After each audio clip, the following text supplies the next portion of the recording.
What is fungi? Fungi are eukaryotic organisms that include microorganisms such as yeast, molds, and mushrooms. These organisms are classified under kingdom fungi. Structure of fungi. पहला, खमीर कोशिकाओं को छोड़कर लगभग सभी कवक में एक रेशा युक्त संरचना होती है। दूसरा, वे या तो एक कोशिका वाले या बहुकोशिकीय जीव हो सकते हैं। तीसरा, कवक में लंबे धागे जैसी संरचनाएं होती है जिन्हें हाइफा के रूप में जाना जाता है। ये हाइफा से मिलकर एक जाली जैसी संरचना बनाते हैं जिसे माइसीलियम कहा जाता है। चौथा, कवक में एक कोशिका भित्ति होती है जो काइटिन और पॉलीसेकेराइड से बनी होती है। पाँचवा, कोशिका भित्ति में प्रोटोप्लाज्म होता है जो कोशिका झिल्ली, कोशिका द्रव्य, कोशिका अंग और नाभिक जैसे अंग कोशिका भागों में विभेदित होता है। छठवां, the nuclear is dense clear with chromatin threads.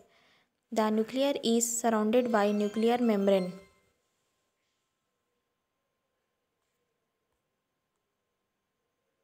Structure of hypha. Structure of mycelium. Characteristic of fungi.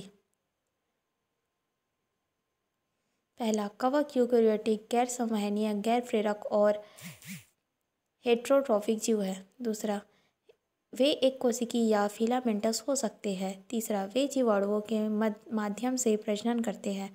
चौथा, कवक पीढ़ी के प्रत्यावर्तन की घटना को प्रदर्शित करता है। पाँचवा, कवक में क्लोरोफिल की कमी होती है और इसलिए वह प्रकाश संश्लेषण नहीं कर सकता। छठवां, कवक अपना भोजन स्टार्च के रूप में संग्रहित करते हैं। सातवां, काइटिन का जैव संश्लेषण कवक में होता है। आठवां, कवक के केंद्रक बहुत छोटे होते हैं। नौवां, कवक में कोई भ्रूण अवस्था नहीं होती है, वे जीवाणुओं से विकसित होते हैं। 10वां, प्रजनन का तरीका यौन या अलैंगिक है। 11वां, कुछ कवक परजीवी होते हैं और मेजबान को संक्रमित कर सकते हैं। न्यूट्रिशन। पहला है स्पोरोफाइटिक न्यूट्रिशन। कवक मृत कार्बनिक पदार्थों को खाकर अपना पोषक प्राप्त करते हैं। उदाहरण राइजोपस, पेनिसिलियम और एस्परगिलस। दूसरा, परजीवी। कवक अन्य जीवित पौधों या जानवरों पर रहकर अपना पोषण प्राप्त करते हैं और अपने मेजबान से पोषक तत्वों को अवशोषित करते हैं। उदाहरण ट्रिफिना और पुकीनिया। तीसरा, सहजीवी। ये कवक द्वारा रहते होने एक अन्य प्रजातियों जिनमें दोनों परस्पर लाभ हुआ है के साथ अन्योन्याश्रय संबंध संघ। उदाहरण लाइकेन और माइकोराइजा। लाइकेन शैवाल और कवक के बीच सहजीवी संबंध है।